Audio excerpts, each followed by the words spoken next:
Okay, this evening I take great pleasure in welcoming Dr. Tertia Barnett, who is an esteemed archaeologist specialising in rock art of Britain, Europe, and North Africa.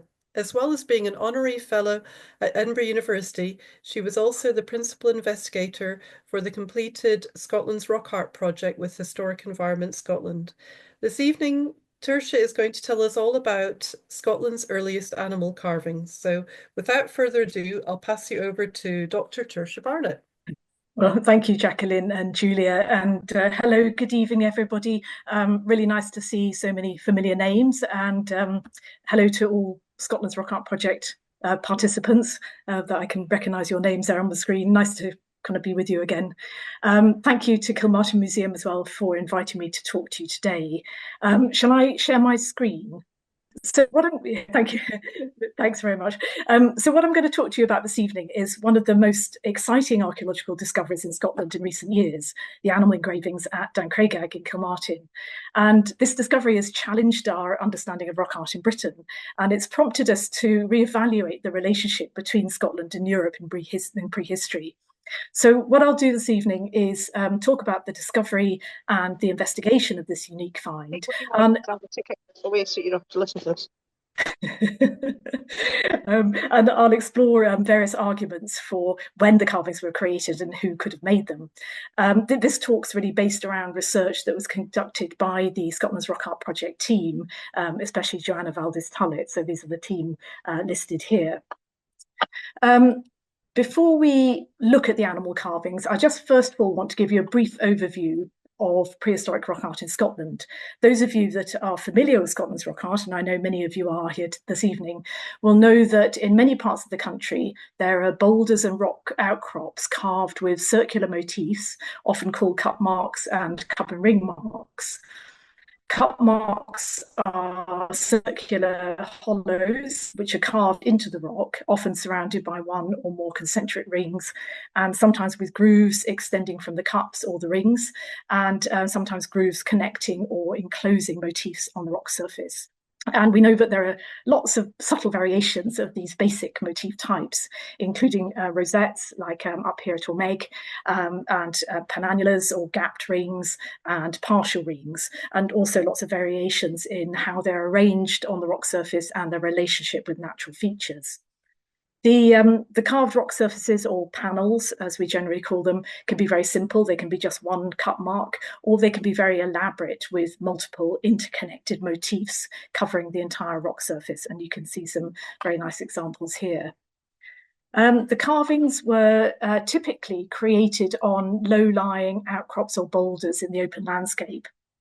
Sometimes some of the carvings are associated with Neolithic and Bronze Age monuments, such as standing stones and burial cairns, and they often appear to have been deliberately removed from the landscape for reuse in these monuments. The motifs are generally made by pecking, which basically involves striking the rock surface with a stone tool, such as a large pebble that you can hold in your hand to create a shape. And you can see in the lower right-hand image, you can possibly just see some peck marks appearing. We know this partly because stone tools that were probably used for making rock art have been found at several sites, including Torflaren in Kilmartin. Because the carvings are made in stone, so they're very difficult to date, but it's thought that they were created in the Neolithic and early Bronze Age, roughly between about 4000 and 1500 BCE. But the majority were probably made during the late Neolithic, roughly 3000 to 2400 BCE. And we know this mainly from excavations of prehistoric monuments associated with rock art, but also from dates obtained during excavation on and around rock art panels, such as, again, at Dunchraigaig and Kilmartin.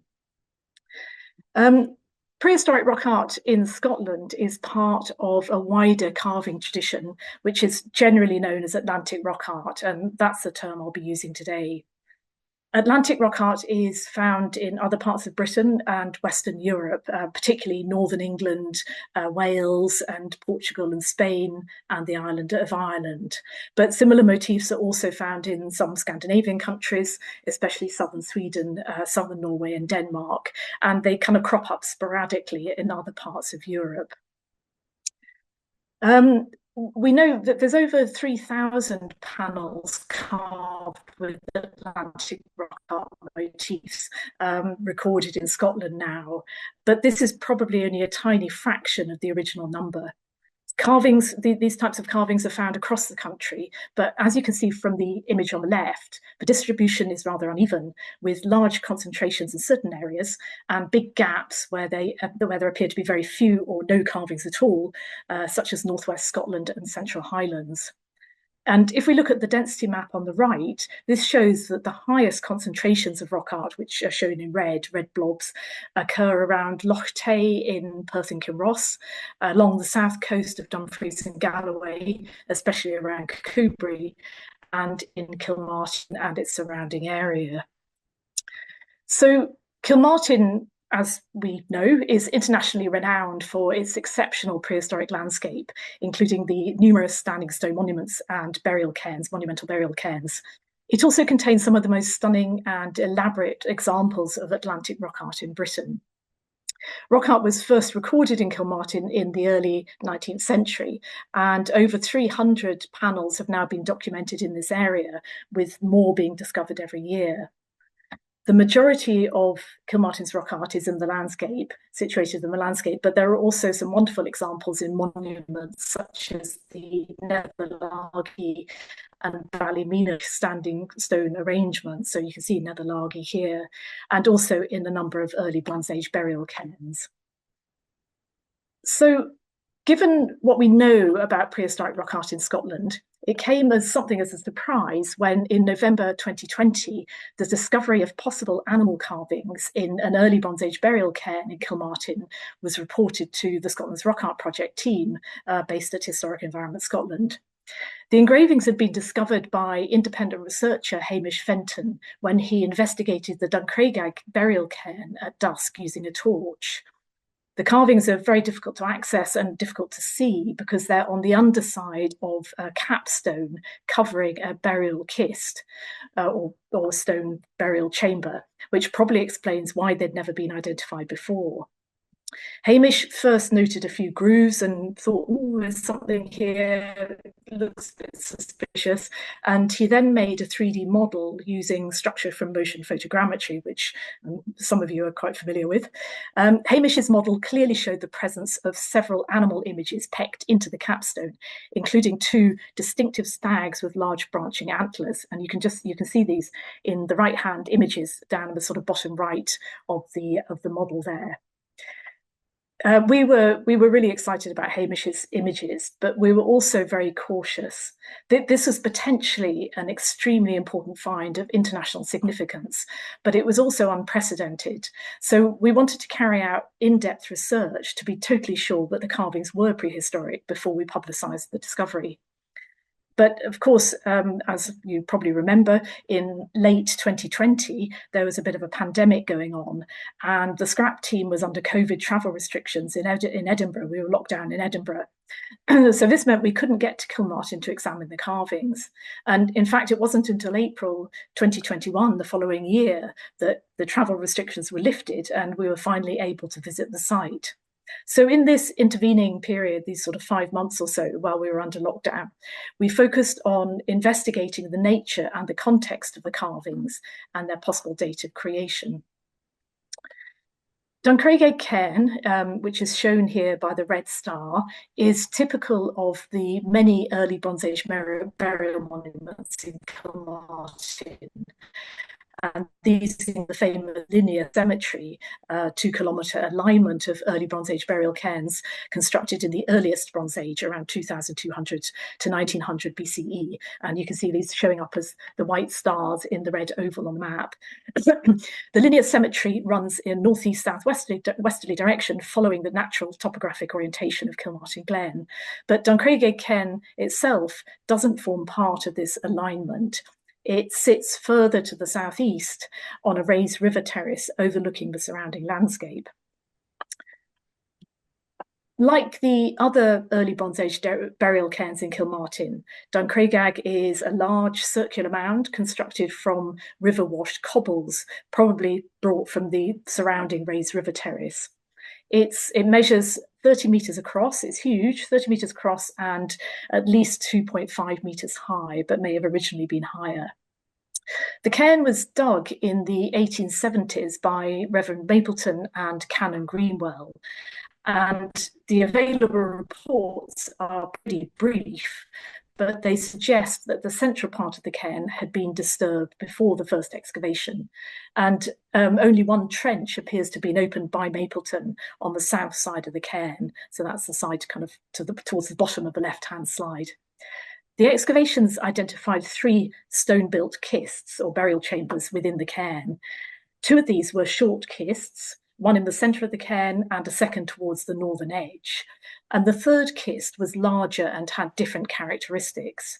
This kist is situated very much on the southeastern edge of the monument, and the carvings were in this kist. So that's the kist you can see in the right-hand slide here. That's the kist there on the edge of the monument. Sorry. So the 2 short kists were constructed of stone slabs, and each contained an Irish-style bipartite food vessel, which can be dated to the earliest Bronze Age, more specifically to 2160 to 2080 BCE.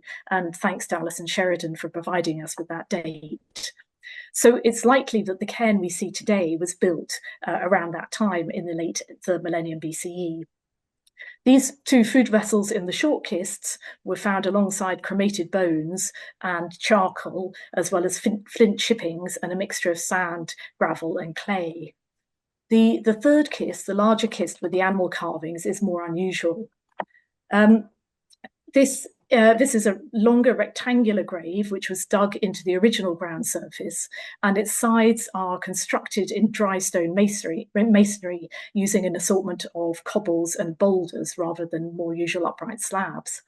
The kist was then sealed with an unusually large capstone of fine-grained metamorphosed basalt, which is a local rock type commonly used in other Neolithic and early Bronze Age structures in Mid-Argyll.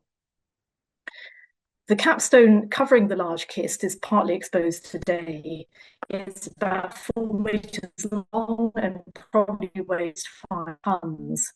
The carvings are on the underside of the capstone, and its upper surface is currently covered with these cobbles of the cairn and hasn't been examined. There weren't any artefacts recovered from this kist, but the chamber contained the cremated and inhumed remains of 8 to 10 individuals. But interestingly, a greenstone axe, a whetstone, and a flint knife, all of which suggest Neolithic activity, were recovered from the cairn material. It's unclear, though, whether these artefacts were originally deposited within the kist and later disrupted. And unfortunately, the artefacts and the human remains from this kist have now been lost.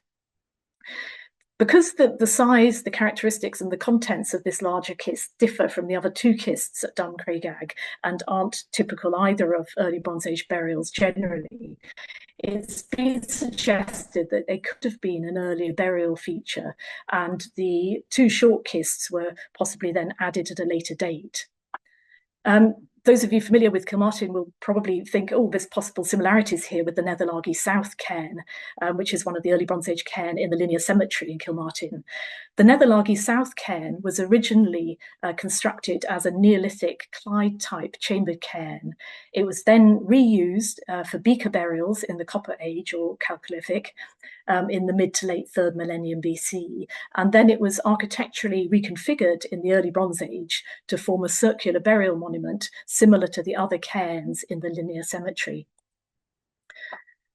Although we couldn't visit the site due to COVID restrictions in late 2020, our colleagues in Historic Environment Scotland's digital documentation and innovation team, who were based at Stirling, were able to get to Dunchraigaig, and they recorded the carvings in detail. They did this using a portable Arctech Leo structured light scanner, which they inserted into the small gap beneath the capstone, between the capstone and the ground. And this enabled them to produce a fantastic high-resolution digital 3D model of the underside of the capstone with sub-millimeter accuracy. We were then able to study the 3D model in great detail using a range of digital methods and techniques and digital enhancement tools such as MeshLab. By digitally manipulating the surface textures and the lighting on the model, we could identify carvings of 5 animals, 2 large stags and a third animal in this kind of group near the base of the capstone, and 2 smaller animals higher up towards the centre of the capstone. I'll describe these a bit more fully later on. But we were also able to identify details of the animal's morphology, their relationship to the rock surface, the techniques used to carve them, and the potentials of their creation. We also worked with our colleague Łukasz Banaszek from the Archaeological Survey team at Historic Environment Scotland. Łukasz is a LiDAR expert, and he investigated the 3D model with multiple shadings using LiDAR tools, treating the surface of the rock as if it was a landscape. And you can see the carvings of the stags in particular are revealed pretty clearly using this technique.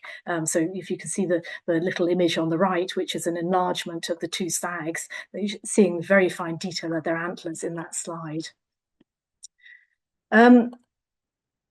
Because this was an exceptional find, and there was so much that we wanted to clarify and explore, we outsourced the treatment of the 3D model to freelance digital heritage consultant Tom Gosker.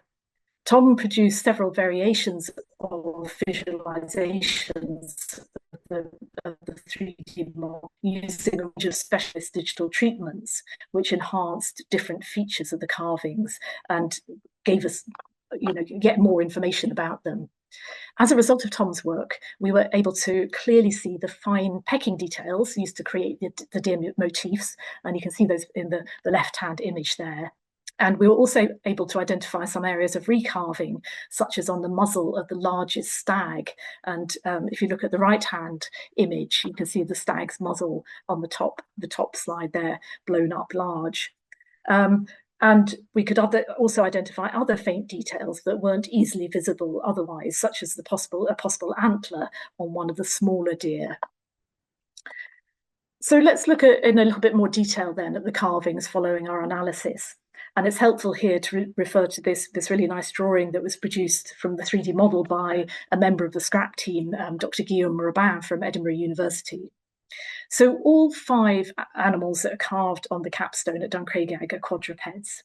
2 of them are clear examples of red deer stags, deer indigenous to prehistory, while the other 3 animals are a bit more difficult to identify. The largest stag, which was nicknamed the Fabulous Stag by Tom Gosker, is the most striking of the 3 animals. It's very beautiful, it's very clear, very, very well made. It's located near one end of the capstone, very close to the dry stone wall towards the centre, towards the edge of the cairn. And it's quite hard to access and visualise as a whole from the inside of the kist. It's also very difficult to photograph and 3D model. So it was very impressive that Hamish Fenton and our colleagues from HES were able to capture such good 3D models and photographs. The Fabulous Stag, then, let's focus on him for a minute, is 45 centimetres long and 39 centimetres high, including the antlers. He's depicted in a semi-naturalistic style with a powerful posture and clear anatomical features. And the most striking feature, of course, is this very fine set of well-developed branching antlers. These are depicted as if you're looking at them from the front, while the body and the head of the deer are depicted side on, using an artistic technique called twisted perspective, which is common in prehistoric rock art. This stag also has a long stretched neck, a defined rump and a short tail, and a small cut mark possibly marking its sex. The legs are quite thin, they're straight, and they taper into little points. The animal's body is well defined and in proportion, except for this rather large muzzle, which makes it look more like an elk than a deer. The muzzle's carved with this rather deep groove, and this could suggest that it was a later addition or a cover-up from an unwanted area of pecking. And interestingly also, there's a natural fissure sort of running almost parallel to the deer's neck, top of the deer's neck, which gives the illusion of a much thicker neck that appears more in proportion with its muzzle. So the carvers, the people making the deer, may have been aware of this natural feature and deliberately incorporated it into the image. Very close to the fabulous stag, there is a second male deer facing in the opposite direction. The leaf is more eroded and its body is less detailed, but it does have also a prominent set of antlers. The head's quite small and it's more deer-like than the fabulous stag, and it has a shorter neck. Only its two hind legs are visible, but these are also straight and thin. It's that the hind legs of the fabulous stag look like they're slightly imposed on its hindquarters, suggesting there may be a sequence of creation here. The bodies of both these stags are completely pecked out and the tool marks are still clearly visible. The peck marks are regular, they're precise, and they suggest skillful and controlled execution, possibly using an indirect percussion technique, which would involve a stone kind of chisel and a hammer to allow you more control in what you're creating. Then nearer to the centre of the capstone, there are two rather more eroded, smaller animals, each of them about 15 centimetres long and 12 centimetres high. They both face in the same direction as the fabulous stag, but they're more stylised than the stags. They possibly have small cut marks marking their sex, and one of them has a possible antler, which we identified from the 3D model. So both these features suggest that they are probably juvenile deer. Like the stags, their legs are represented by straight lines. Their necks are slightly extended and their bodies seem to have been carved in relation to the natural undulating topography of the rock surface. So they appear almost like they're in motion, climbing upwards.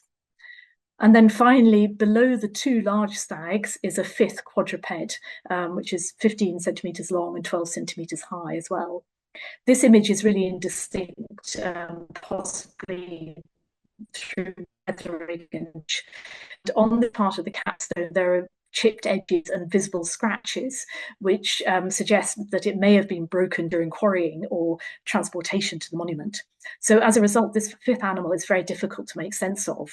It's got no recognisable anatomical details apart from the back legs, the short tail, and the pecked rectangular body. But given the theme of the panel, it's possibly or probably another deer. So the discovery and investigations of the carvings provoked lots of questions. Most importantly, how old are they? Are they genuinely prehistoric? And if so, are they contemporary with the early Bronze Age construction of the cairn? Or were they created at an earlier date? Or are they actually much more recent? We know that the kist has been open since the investigation in the 1870s. So were the carvings made some time after this? Interestingly, the stag is the emblem of the Malcolm clan, and the Malcolms own large amounts of land in and around Kilmartin. So could the carvings have been made in the 19th or 20th centuries, perhaps by someone familiar with the Malcolm emblem? Of course, you know, it's really important to know when the carvings were created, because this can help us better understand who made them and how they fit in with the wider archaeological and rock art contexts in Scotland. So to help us establish the date of the carvings, or whether they were prehistoric or not, we first delved into the archives where we assessed various drawings, reports and photographs of the cairn and also of the 19th century excavations. Our investigations showed that the capstone was not removed during the excavations in the 19th century. Instead, the kist had been opened from the side by dismantling the dry stone walling, forming its eastern face. So that's the face that's open today. And if we compare the black and white photograph on the bottom left with a more recent one on the top, we can see that the capstone is still in place. This black and white photograph was taken with a silver gelatin dry plate negative technique, which was used between 1871 and 1920. So that provides us with an approximate date of the photograph. There does appear to have been some removal of cairn material, which may have been due to stone robbing for local field walls and road building in the late 19th and early 20th centuries. And there may also have been a bit of stone removal during the 1930s when the monument was curated to make it more accessible. We were finally able to visit Dunchraigaig in April 2021, excuse me, once COVID travel restrictions had been lifted. We knew from our archival research that the capstone hadn't been moved during the 19th century excavations or afterwards. And when we were at the site, it became really very clear that the carvings could not have been created after the capstone was put in place in the tomb. The stag carvings are situated at the very far left end, as you're looking at it, the far left end of the capstone. They butt up against and are partly obscured by the dry stone wall that forms the edge of the kist. So when you're lying upside down in the tomb looking at the stags, they look kind of the wrong way round. The antlers are pointing inwards towards the centre of the kist, and the legs are kind of pointing outwards towards the edge of the kist and the dry stone wall. It'd be really difficult to carve them in this kind of back to front position, even if there was room to maneuver. But there isn't any space really to carve in this cramped position lying on your back on the ground. And it simply wouldn't have been possible to create such finely made and well-proportioned motifs from inside the tomb. So this means that the carvings must have been created before the capstone was placed on top of the kist. The carvings are a bit eroded, which suggests they may have been exposed to the elements for a while before being placed in the kist. If they were originally carved the right way up, so their feet were on the ground and the antlers pointing upwards, then they must have been made outside the tomb on a quarried slab and possibly left exposed to the weather for a while, or created in situ when the capstone was still part of an outcrop, and then extracted for use in the burial at some point after that. We were pleased to have the expertise of local geologist Roger Anderton, who was invited to investigate the site by Kilmartin Museum. Roger confirmed that the capstone was quarried from a local outcrop, possibly from the nearby hillside, and originally the slab would have been pretty much in a vertical position before it was quarried. So that does lend support to the idea that they could have been carved in situ.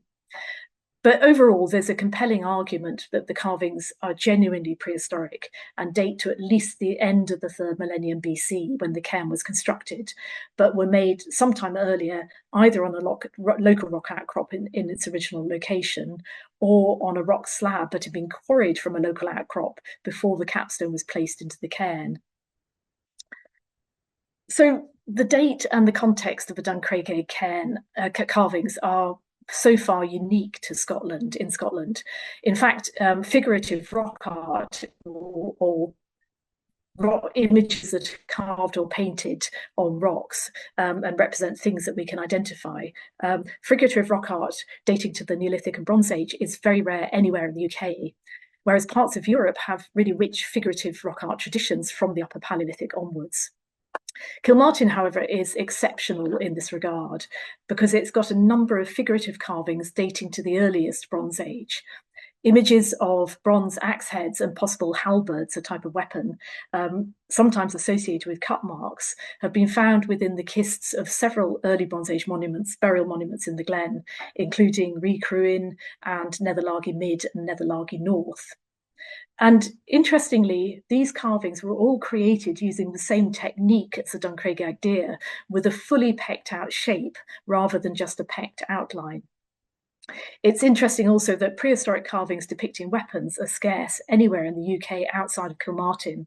And the few other known examples mostly come from the Sarsen stones at Stonehenge, and these have a later early Bronze Age date. There are very few Neolithic and Bronze Age carvings of animals known anywhere in the UK, and only 2 come from secure datable contexts.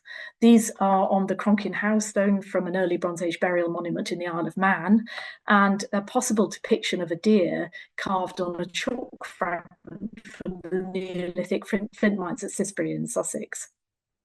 In both these cases, though, the carvings are schematic and they are very different and have no stylistic comparison to the Dunchraigaig deer.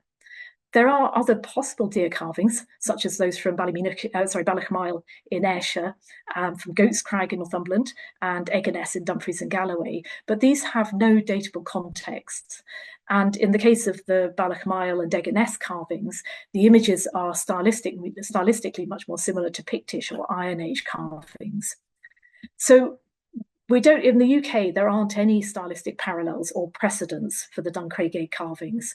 And so we need to look further afield to find comparisons, really good comparisons for Dunchraigaig. Deer carvings are relatively widespread in prehistoric Europe, particularly in Scandinavia, Alpine Europe, and Iberia. Carvings in the Scandinavian southern tradition, so-called southern tradition, which are found mainly in southern Sweden and southern Norway, date to the Nordic Bronze Age, which is around 1800 to 500 BCE. So these are later than the early Bronze Age construction of Dunchraigaig cairn around 2100 BCE. Deer carvings from parts of Alpine Europe, such as Val Camonica in Italy, date from between the Italian Copper Age through to the Iron Age, from around 3300 BCE to about 0 BCE. So these do coincide with the date of Dunchraigaig cairn. The carvings, both in Scandinavia and Alpine Italy, are the techniques used are similar to Dunchraigaig, with these fully pecked out shapes and these branching antlers, but the techniques are more stylized than the Dunchraigaig deer, and don't really bear any close comparison or offer any good parallels. Moving westwards to Galicia in northwest Iberia, this region is well known for its representations of animals, mostly horses and deer, which are carved alongside Atlantic rock art motifs. They're in the same landscape context and often on the same panel as cup and ring carvings. However, there's considerable variation in the style of these animal carvings. They're ranging from subnaturalistic and stylized through to schematic. And they don't really have close comparisons with the semi-naturalistic Dunchraigaig carving. They're also carved using a different technique where only the outline of the animal is pecked into the rock, rather than the whole image being fully pecked out. Elsewhere in Iberia, we can identify semi-naturalistic deer representations that are stylistically closer to the Dunchraigaig deer. In the Levantine rock art from southeastern Spain, deer are usually represented with detailed anatomical features and these prominent branching antlers, but these images are painted rather than carved. There are also some stylistic similarities between the Dunchraigaig deer and carved stags from the High Tagus Valley in central Portugal. But again, here there's quite a bit of variation in these images, but they are generally depicted with well-defined anatomical features, such as large branching antlers, large bodies, and narrow legs. So they are quite closely comparable to the Dunchraigaig deer.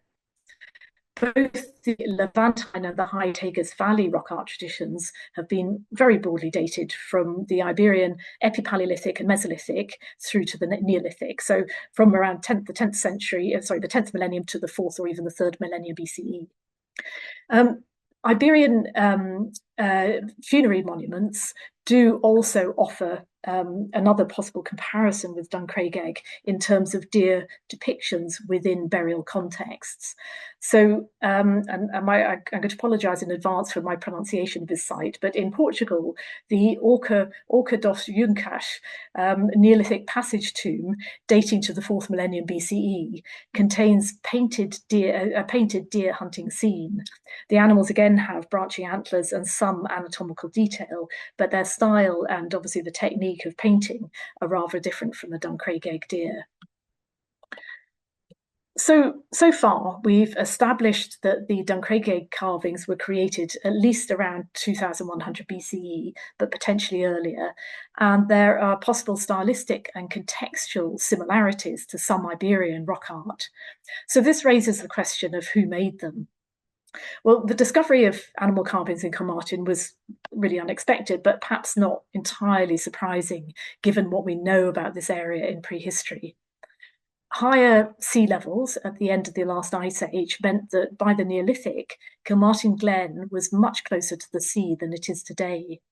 And reconstructions of the shoreline around 3000 BCE by Professor Fraser Sturt from Southampton University shows that at this time, the sea reached almost as far inland as Temple Wood, about a mile south of Kilmartin village. So you can see this in the I don't know if you can see my cursor, but the darker grey is the 3000 BCE shoreline. So you can see it reaching right up to Temple Wood.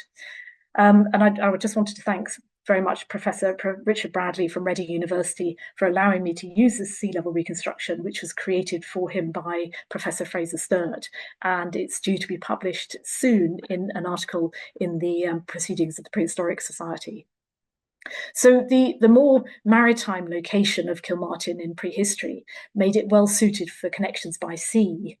And we know that people in this region were in contact with other communities in Britain and Europe, exchanging goods, practices, and ideas from at least the Neolithic period. Evidence from artifacts, from rock carvings, funerary and ritual architecture, and burial practices in Kilmartin and surrounding area all point to a system of international connectivity and exchange that grew during the Neolithic and reached a peak in the late 3rd millennium BCE. By the late 3rd millennium BCE, Kilmartin appears to have been an important node in the Atlantic circulation network. It was controlling the flow and exchange of valuable commodities, including metals such as copper and gold, and it had strong links to Ireland, northeast Scotland, and northeast England. Kilmartin's prehistoric connectivity is well illustrated by the presence of prestige items made from non-local materials, such as this beautiful spacer necklace in Whitby jet from an early Bronze Age burial, and also by certain rock art motifs, such as the double spirals at Achnabrech and Temple Wood, and lozenge motifs from funerary contexts at places like Baden and Cairn.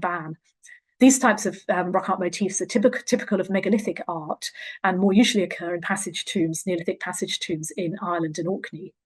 There are also the carvings of metal weapons that I mentioned earlier from early Bronze Age burial cairns in Kilmartin. Carvings of weapons have very few parallels in Britain, but do crop up in various parts of prehistoric Europe. So as well as the flow of commodities, knowledge and ideas, recent studies in ancient DNA and stable isotopes show that people were moving into Britain from the continent during the Chalcolithic or Copper Age in the mid to late 3rd millennium BCE, associated with the beaker phenomenon. These migrations appear to have been gradual but persistent, so innovations like metalworking probably reached Britain progressively. Kilmartin not only had a strategic maritime location, but the presence of copper ores in this area may have been attractive to people, early prospectors looking for new sources of raw material. So was the creation of the Dunchraigaig deer linked to the arrival of new people and new ideas associated with the beaker phenomenon? Although there are only a few beaker burials known in Argyll, one of the earliest in Scotland is of a young woman from the continent who's buried along the Argyll in the early Copper Age, around 2470 to 2210 BC. Another slightly later beaker burial is known from the Upper Largy Quarry in Kilmartin, where this beaker on the right-hand image was found. As we've seen, there are stylistic similarities between the Dunchraigaig stags and the Levantine and High Tagus Valley rock art in Iberia. Iberia and Kilmartin also share an understanding of Atlantic rock art, and animal carvings, including deer, are associated with Atlantic rock art in both areas. Iberia was a portion of the beaker phenomenon, and so it's tempting to propose that there were links established between this region and Kilmartin in the mid to late 3rd millennium BC. There isn't any firm archaeological evidence to support this idea at the moment, but the Dunchraigaig burial cairn could offer some clues. The funerary practices in the kist at Dunchraigaig with the deer carvings are not typical of the early Bronze Age, but they do share some characteristics with Iberian beaker burials. These include collective rather than individual burials, and often a limited selection or an absence of grave goods. Collective burials are also common to beaker tombs in northwest France, and this was a region that was strongly connected to Iberia in prehistory and was possibly also an origin of immigration to Britain in the mid to late 3rd millennium BCE.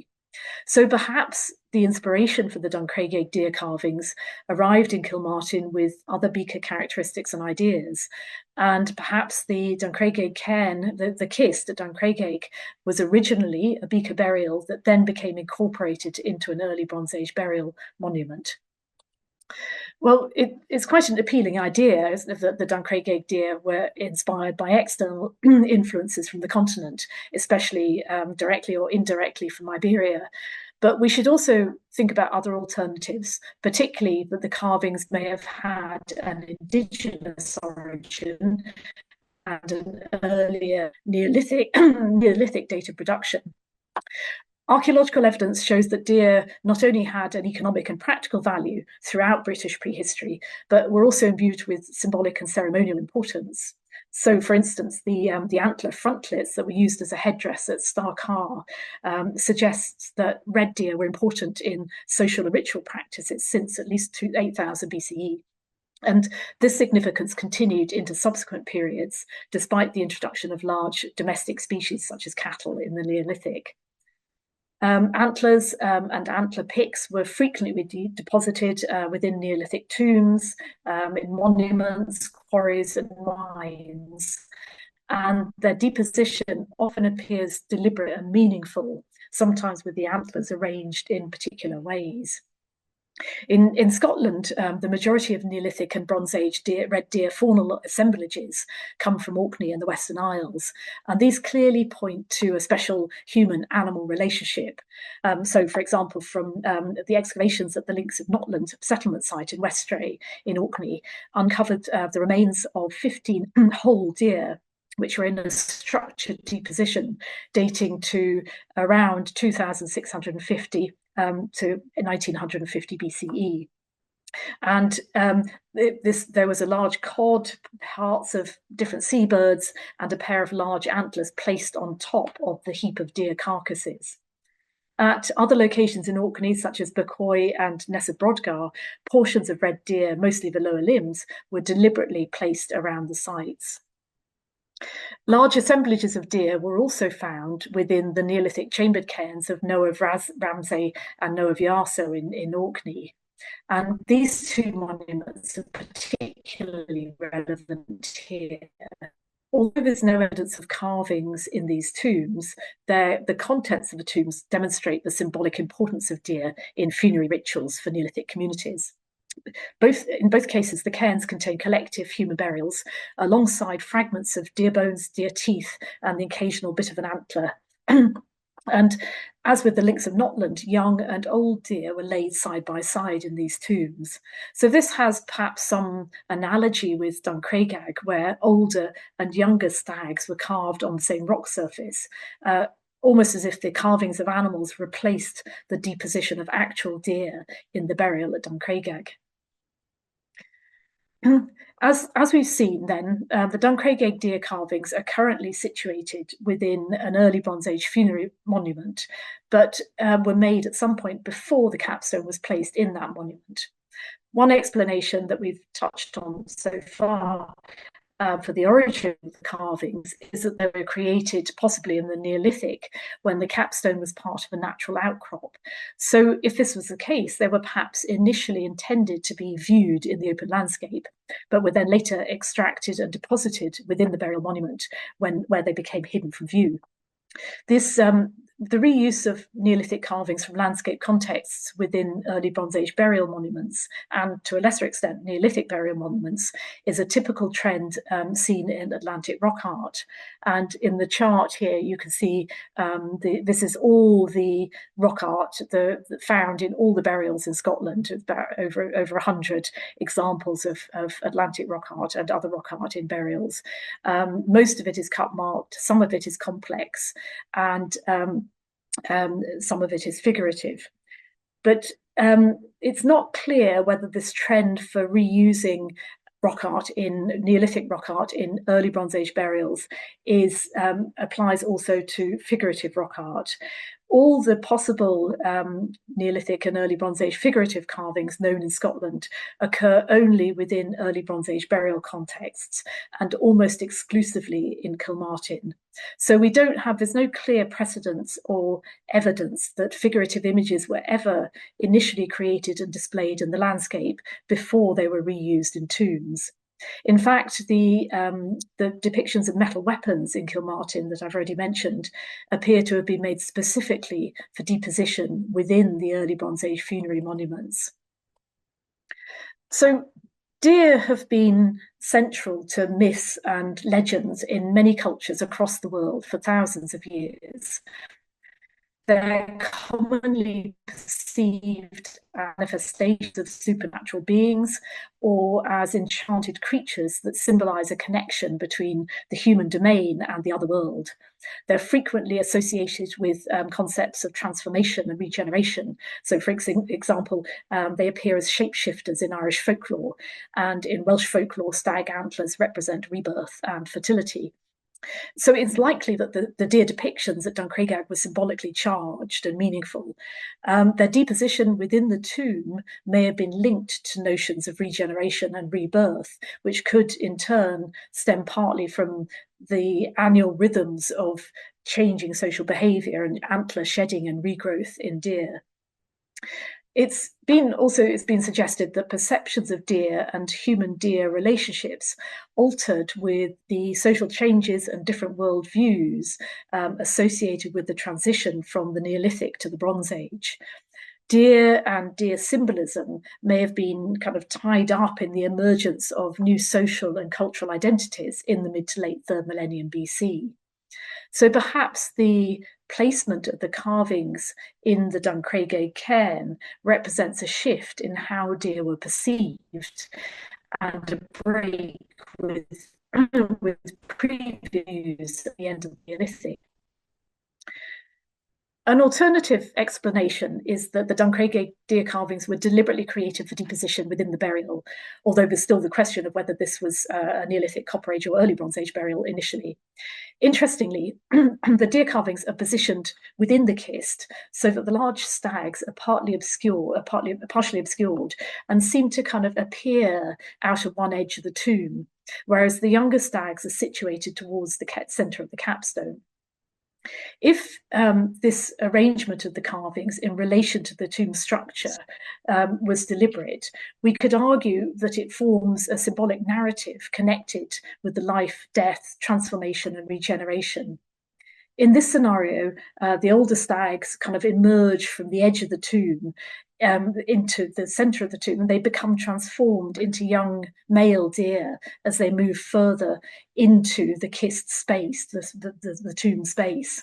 So perhaps this was intended as a metaphor for the regeneration, the rebirth of the deceased within the tomb as they move into the other world. So this interpretation is highly speculative, of course, but it could imply that the composition of the carvings was carefully planned and executed in relation to the tomb structure. And once the capstone was put into place within the kist, its relationship with the structure of a tomb effectively brought the narrative to life. So although Kilmartin is already known for its rare figurative carvings of metal objects in burial monuments, the Dunchraigaig deer are so far unique, raising questions about their chronology and about the connections between Kilmartin and Europe in the 3rd millennium BC.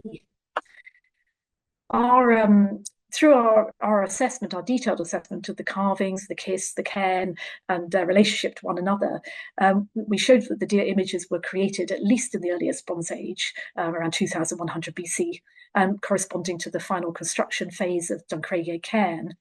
But they were probably made earlier and either deliberately produced for deposition within the tomb or made in a different context and then reused in the tomb at a later date. So beyond this, the arguments for when the carvings were created and who created them are speculative and inconclusive, as I probably made clear during this talk. So I'll just very briefly sort of sum up the various sort of opposing arguments.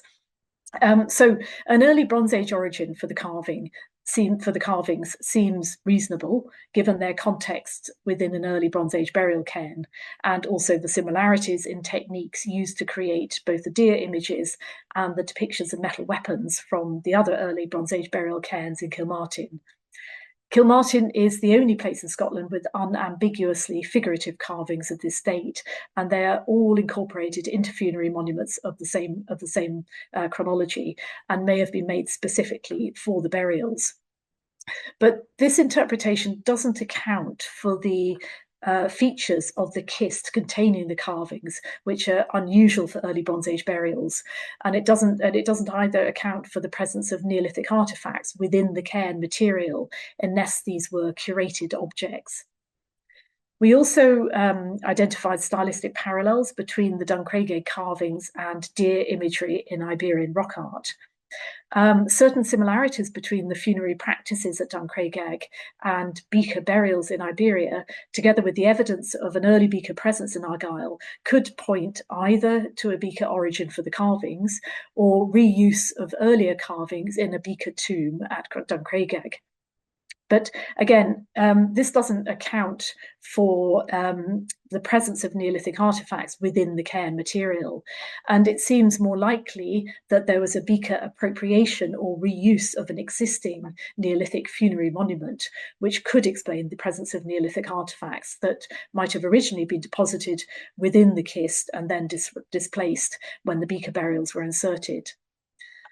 A further interpretation then is that the deer images were created in the Neolithic and may have originally been carved on a nearby outcrop in the landscape before being reused in the burial monument. And there are various strands of evidence that kind of support this view, including things like the symbolic significance of deer in the Neolithic, certain characteristics of the carvings and their relationship to the rock surface, as well as the proximity of Atlantic rock art in Kilmartin and the close association between Atlantic rock art and deer carvings in northwest Siberia, and also the characteristic reuse of Neolithic Atlantic rock art from the landscape within burial contexts during the Neolithic and early Bronze Age. However, as I think we've seen during this talk, there's no simple explanation. Although we know the carvings date to at least the early Bronze Age, their origin and their biography remain a mystery, at least for the time being. So in this talk, then, I've described the circumstances surrounding the fascinating discovery, the very exciting discovery and investigation of the Dunchraigaig deer carvings. I've explored some of the questions surrounding this unique find, and I've offered various, sometimes conflicting suggestions about their technology and possible origins of production. So there's still many questions to answer.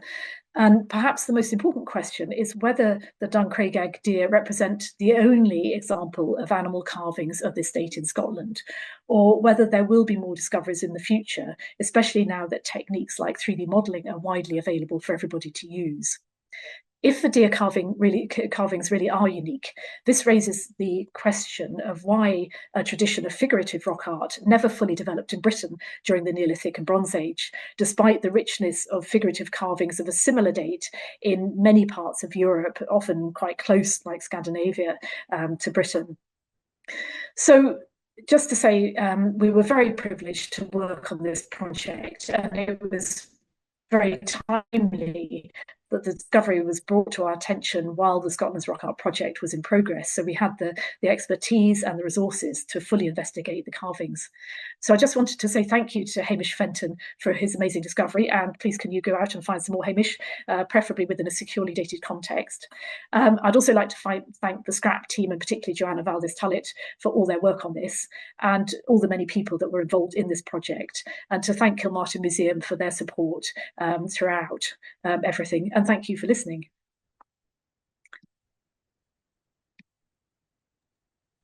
Oh, thank you, Tertia. Wow, that was I can't believe nearly an hour has gone. That was just absolutely amazing, Tertia, and thank you so much. Oh, you're very welcome. For a wonderful, wonderful talk. There are questions coming in, and what we normally do is have a look at the questions, and whoever's written them, if they would like to come forward and ask. So the first one we've got is, I think it's Sace or Cast, it's SACE, has got a question. Are you there? Do you want to ask it yourself? Um, so, so the question was it common practice to have cremations during the Neolithic period? Yeah, no, that's an interesting point. In the later Neolithic period, cremations were more common, where in the earlier Middle Neolithic, inhumations were common. So, I mean, there was no hard and fast rule, but certainly, yes, cremations were commoner in the late Neolithic, if that makes sense. And then in the Beaker period, we go back to inhumations. So there's a big change in burial practices with the in the mid third millennium BC. Right. This question is, it just says MC. Is MC there? Do you want to ask your question?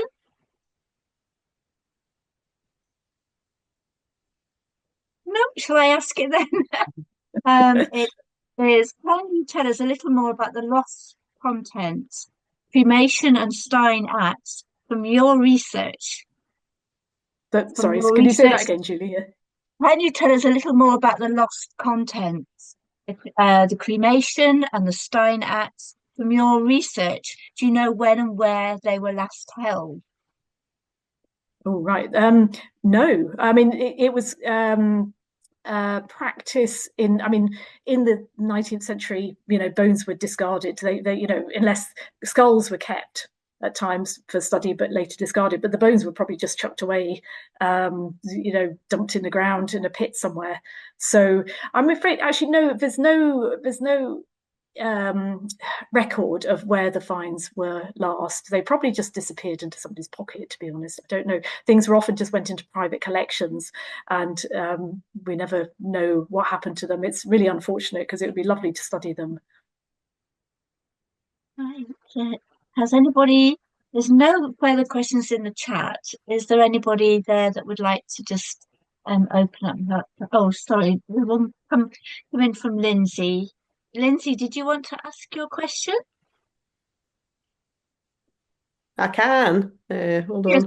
Hi, Tertia. Oh, hi, Lindsay. How are you? Yeah, I was actually wondering about if any investigation's been done on the edges of the capstone to find out if it was quarried.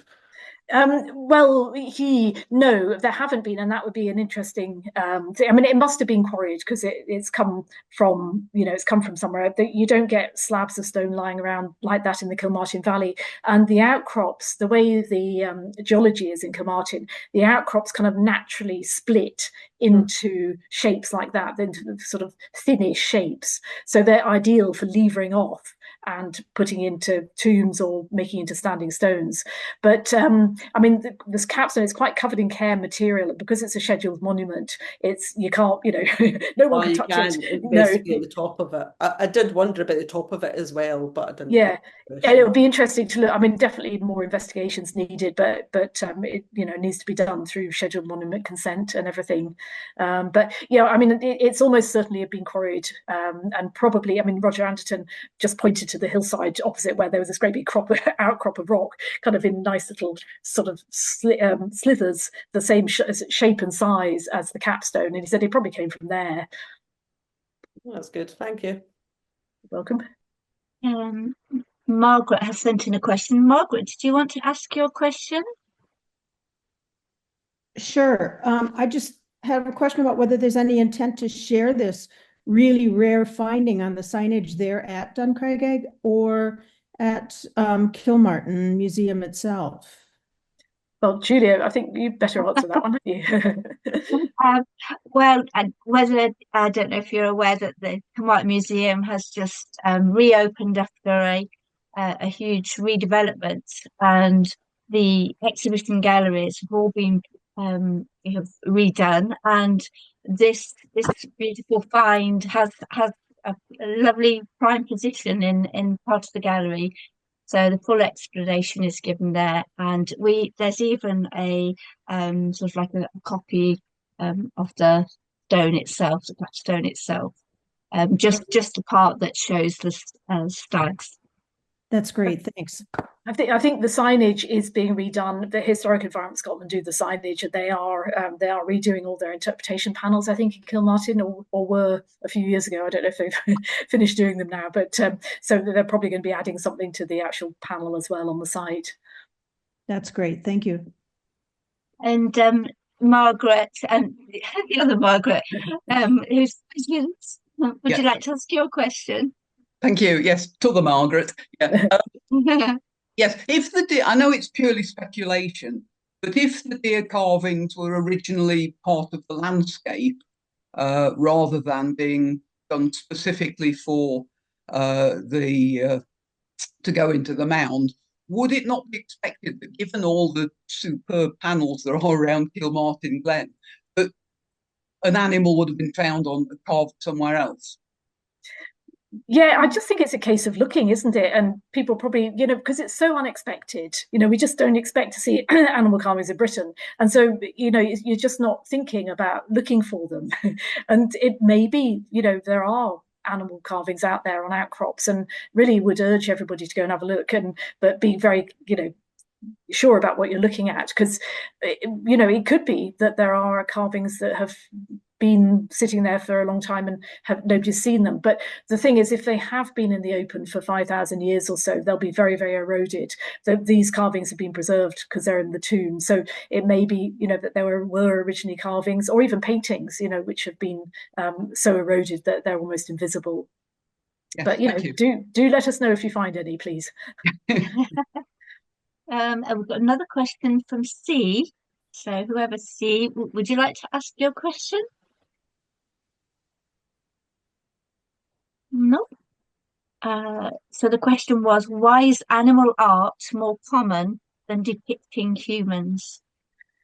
Yeah, no, interesting on that. I mean, again, there are human depictions so for example, in Scandinavia, there's lots of human depictions, great big warriors with spears and so on, and they're almost, it's humans and boats, and they're more common than animals there. Again, in Val Camonica in Italy, a lot of the Alpine art depicts humans.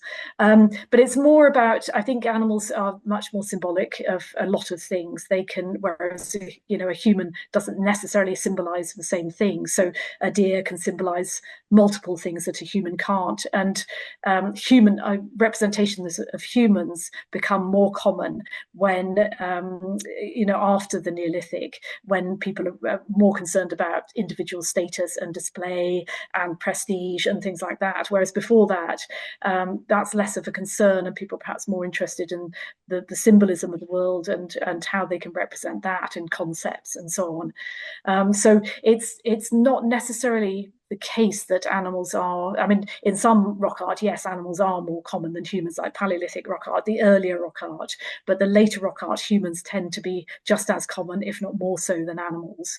So it's more about, what people are wanting to represent. C also asked, how do you go around finding this art when it's so difficult to see? Is it just the chance of seeing something in the right light? Yeah, definitely. Just keeping your eyes open, as I'm sure all of those of you that are here this evening who've worked on Scotland's Rock Art Project will know. You just, one day you look at a rock, you can't see anything. The next day you look at it in a different light, and suddenly you can see loads of carvings. So it's just, keep looking. Because I think a lot of the time we're not necessarily looking closely at things, and we're not expecting to see anything. So I think look at things and expect to see something, and just keep looking in different light conditions. So low glancing light, low sunlight, winter light is fantastic for identifying carvings, but also be aware that natural features can be very deceitful and make shapes look like something.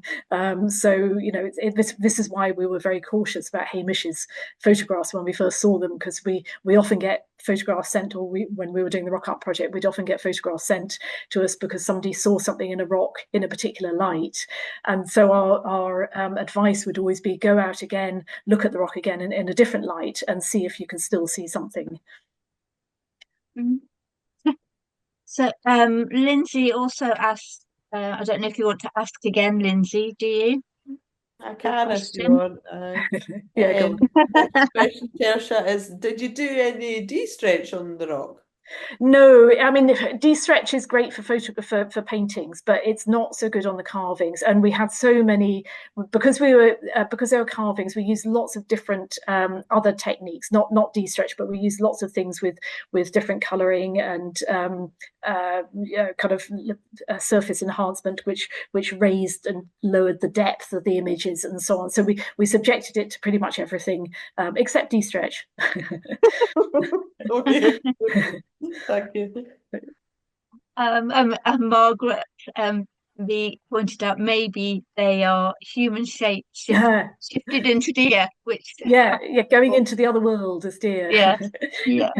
I think it's lovely because you can start thinking of all sorts of narratives and things in the deer and all sorts of possibilities in them. And I just like the fact that they could have been of a landscape meaning one thing, and then they meant something different in the burial. So they could have had multiple layers of meanings to different people. Somebody, Julie, has just asked, what is de-stretch? Lindsay, do you want to tell her? It's well, you can get an app for your phone. So if you take a picture, then it'll come up with colour. So if something's been painted before, it'll show you different kind of shades of colour through it. It's used a lot in analysis of rock art, painted rock art, not so much in engraved rock art. It's a very useful technique because it can really enhance different colours, which are quite dull. But in carvings, it's not quite so effective, perhaps is the word. And I suppose also, Lindsay, the other reason for not using de-stretch was I'm not sure how well it works on 3D models, and it's really difficult to take photographs of the carvings, good photographs of the carvings, because you haven't got much room for manoeuvring, and your cameras are, they're all at funny angles. Yeah, actually, it was interesting because I was actually up then, and there was actually a little hole because obviously you boarded up the side of it, and there was actually a hole right at the bottom. If that's come off now, the board's come off now, yeah. Yeah, but my other half had put his mobile in, and he managed to get a picture of it.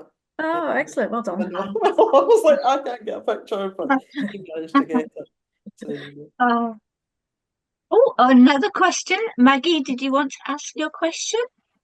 Yes, please. I'd like to ask if the burial sites are close to or at some distance from any sites of habitation, and is there any significance about any proximity or distance of burials from habitation?